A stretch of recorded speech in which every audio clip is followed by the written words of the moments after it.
मेरे प्यारे बच्चों, आज हम आप लोगों को न्यूट्रिशन के बारे में कुछ समझाना चाह रहे हैं। न्यूट्रिशन अर्थात पोषण। ये पोषण क्या है, ये कितने प्रकार के होते हैं, इन सब के बारे में हम लोग डिस्कस करेंगे।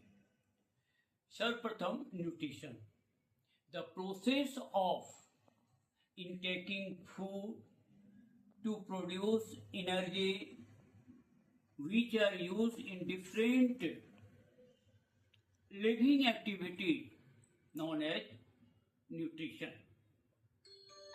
अर्थात पोषण का मतलब होता है हम लोग अपने शरीर में जो पदार्थ लेते हैं वो विभिन्न प्रक्रियाओं के तहत उसका उपयोग होता है और जिससे ऊर्जा निकलती है, ऊर्जा बनती है। उसी ऊर्जा से we are able to do any type of living function. अब हम लोग देखें यहाँ पर न्यूट्रिशन दो प्रकार का होता है, autotrophic nutrition, heterotrophic nutrition. Autotrophic nutrition में all the green plants and some bacteria. Autotrophic nutrition को दो भाग में बांटते हैं, फोटोसिंथेटिक न्यूट्रिशन, केमोसिंथेटिक न्यूट्रिशन। अब फोटोसिंथेटिक न्यूट्रिशन क्या है? जब सिंपल इनऑर्गेनिक पदार्थ से जीव अपना भोजन स्वयं बना लेते हैं, उसको हम लोग कहते हैं फोटोसिंथेटिक न्यूट्रिशन। अर्थात सभी हरे पौधे जिसमें क्लोरोफिल होते हैं और उन्हीं की मदद से जो वायुमंडलीय कार्बन डाइऑक्साइड और जल के द्वारा अवशोषित जल से भोजन का निर्माण कर लेते हैं, उसको हम लोग कहते हैं ऑटोट्रोपिक न्यूट्रिशन। इसके बाद केमोसिंथेसिस।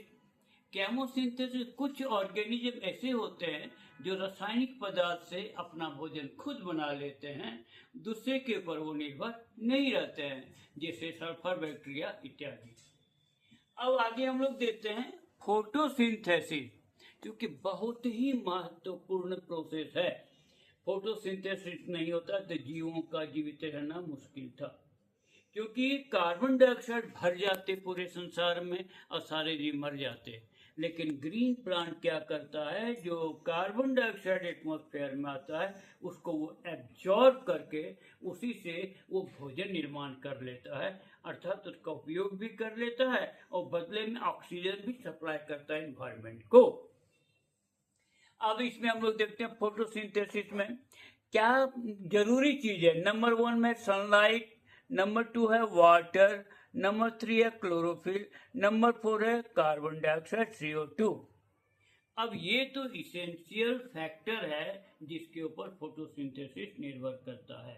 अर्थात प्रकाश संश्लेषण की प्रक्रिया में सभी हरे पौधे जड़ के द्वारा अवशोषित जल और वायुमंडल से अवशोषित कार्बन डाइऑक्साइड लेकर क्लोरोफिल की मदद से भोजन का निर्माण करता है, जिसमें कि प्रकाश की उपस्थिति अनिवार्य है। अब ये जो होता है ये कई स्टेप में होते हैं, कई चरणों में पूरा होते हैं। शॉर्ट में हम बता रहे हैं। फर्स्ट चरण है absorption of light energy by chlorophyll present in chloroplast green part of the plant. अर्थात सबसे पहला स्टेप है कि सभी पौधे के हरे भागों में क्लोरोप्लास्ट होता है, उसमें क्लोरोफिल होता है। वो क्या करता है कि प्रकाश ऊर्जा को अवशोषित करता है और उसके बाद इस ऊर्जा को फिर वो केमिकल एनर्जी में कन्वर्ट करता है। Number 2, conversion of light energy into chemical. अभी जैसे हमने बताया, प्रकाश ऊर्जा को रासायनिक ऊर्जा में परिवर्तित कर देता है। तीसरा, splitting of water molecules into hydrogen and oxygen. अब ये क्या करता है, जो जल के द्वारा अवशोषित किया गया जल है उसके जल के अणु को स्प्लिट कर देता है, माने फोस्फोराइलेशन के कारण ये वाटर जो होता है वो ऑक्सीजन और हाइड्रोजन में विघटित हो जाता है। जैसे यहाँ दिखाया गया है H2O फोटोलाइसिस होता है, अर्थात ये विघटित होता है हाइड्रोजन और ऑक्सीजन में।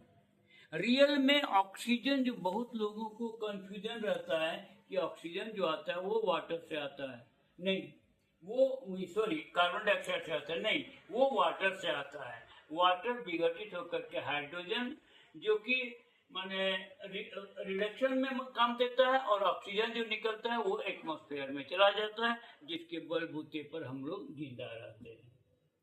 उसके बाद आता है reduction of carbon dioxide to carbohydrate.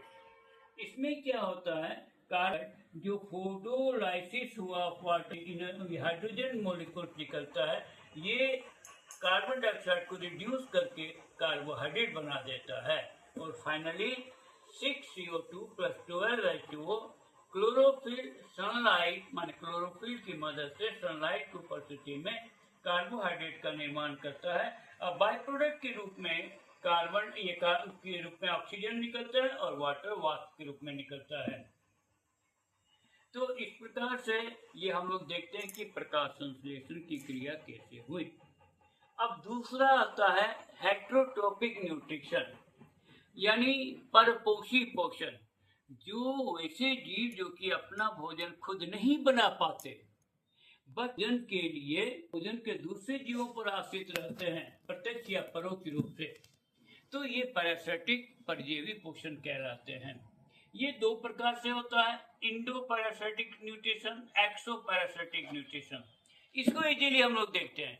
यदि कोई जीव किसी दूसरे जीव के शरीर के आगे वो अपनी पोषण की प्रक्रिया करता है तो इंडो पैरासिटिक, जैसे मलेरिया, प्लाज्मोडियम और बीमारी फैलाने वाले विषाणु लोग। और दूसरा होता है एक्सो पैरासिटिक, अर्थात ये भी दूसरे जीव पर निर्भर करते हैं, लेकिन इसमें वो क्या करते हैं, बाहर से ही भोजन लेते हैं उसके शरीर से।